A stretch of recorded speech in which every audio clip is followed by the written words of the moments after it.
Okay, so let's turn on the heat. So for my rigatoni pasta guys, I want it a little bit different sa nakasanayan na gumamit ng pack or canned tomato sauce. But I just want to try using fresh tomatoes. So let's start by boiling our tomatoes. So ibo-boil natin siya guys until mag-peel yung kanyang skin. So i-cover lang natin siya. So while waiting sa ating tomatoes na mag-soft siya, let's proceed to our onion.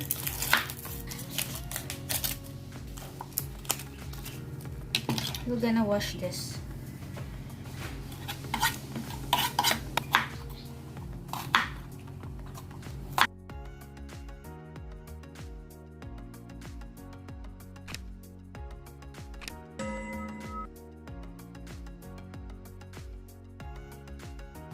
Then set this aside.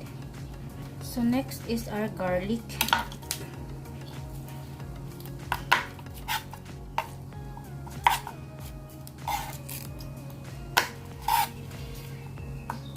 Smash it.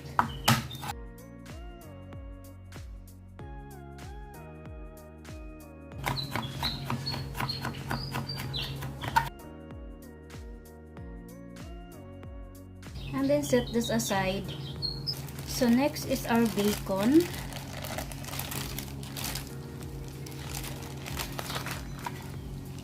I-slice natin siya into strips. Pero yung bite size lang.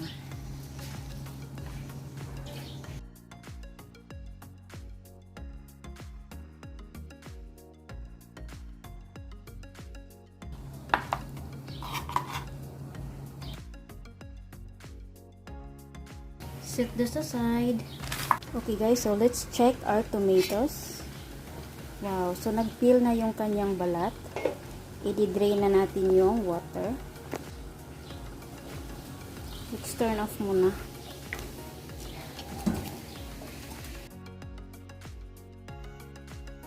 Wow! So ating ipipil yung skin ng ating tomatoes guys.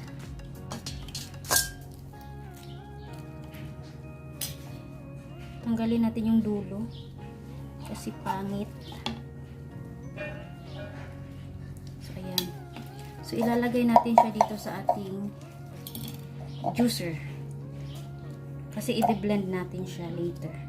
So ito yung parang different style ng ating rigatoni pasta guys kasi talagang fresh na tomatoes yung ginamit natin, 'di ba? So i-blend natin siya para lumabas yung kanyang natural na juice. So, yung pureed.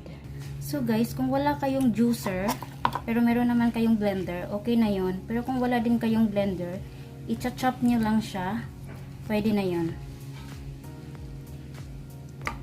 So, ayan. Ito na siya. Hindi ko pala nalagay ito, guys. Sorry, nakalimutan ko. So, ito na siya, no? So, lagay natin siya dyan.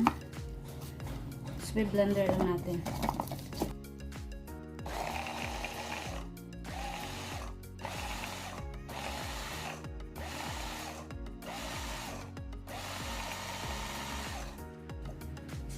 Check natin yung kanya. Wow.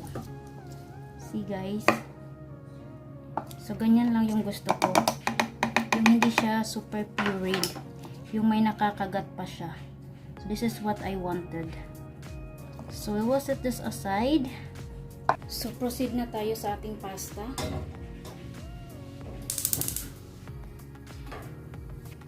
We will bring this to boil. Okay, so nag-boil na yung water. I will add oil, salt,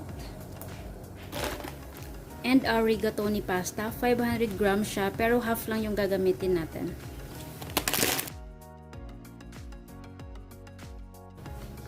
So cook it for 12 minutes. Okay, so 12 minutes is done na guys. Magre-reserve tayo ng at least a half cup of water.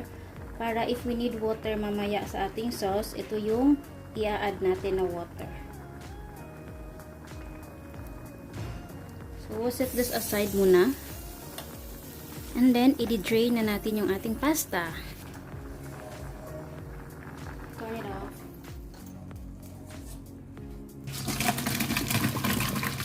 Wow.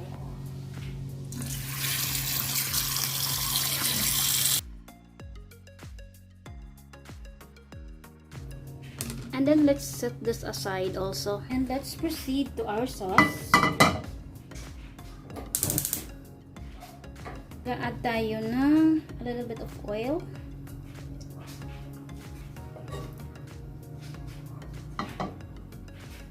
So let's fry now our bacon.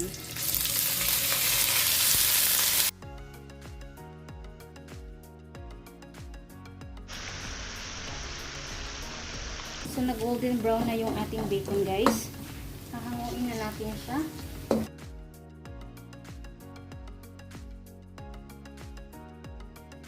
And we will set this aside. Mag-a-add tayo ng a little bit of oil. And then let's saute our onion.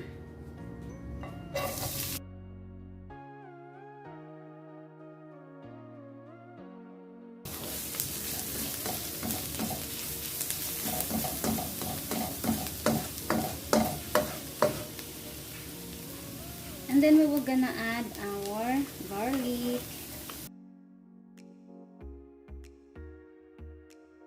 As you can see, the onion and garlic turned into different color na. So at this time, gonna add now the paprika. And then stir.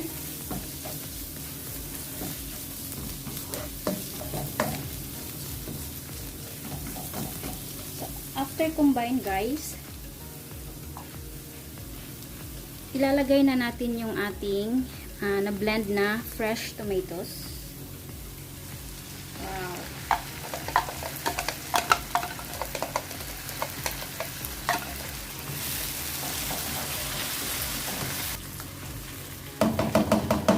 Ilalagay natin dito yung ating yung water.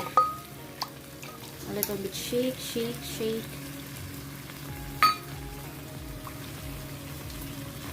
And then pour it here.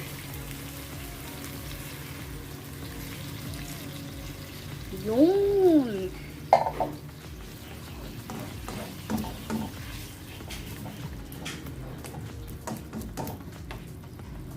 So, ganyan na yung ating sauce, guys. Using fresh tomatoes. So, let's cook it, guys, for at least 5 minutes. Cover it for some time. Okay, so after 5 minutes, guys, so let's season now with the salt, pepper, and this garlic and herb seasoning. It's optional, guys. Kung wala, okay lang yung salt and pepper lang. And then stir.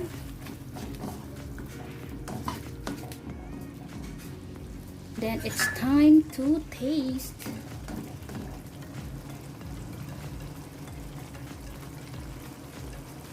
May kulang siya, guys. A little bit of sugar para balance lang yung kanyang taste.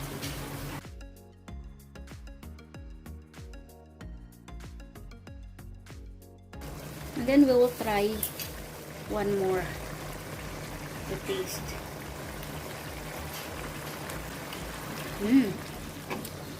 I'm satisfied na to this sauce. Perfect. Let's slow the heat. So ngayon, ilalagay na natin si pasta. Si rigatoni. Oh, and the cheese.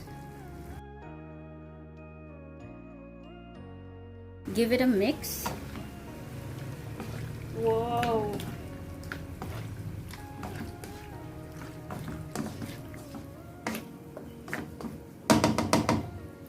Wow, guys. Hindi pa siya tapos. But ganyan na siya. So, na-melt na yung ating cheese na nilagay, guys. Ngayon, i-add na natin si bacon. Pero hindi natin siya uubusin, guys, para meron tayong pang toppings. So, ayan lang. May ni-reserve tayo for the toppings later. Stir.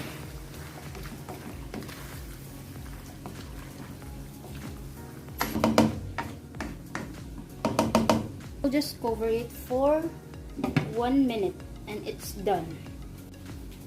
Let's turn off now after a minute and let's proceed to the plating. Wow.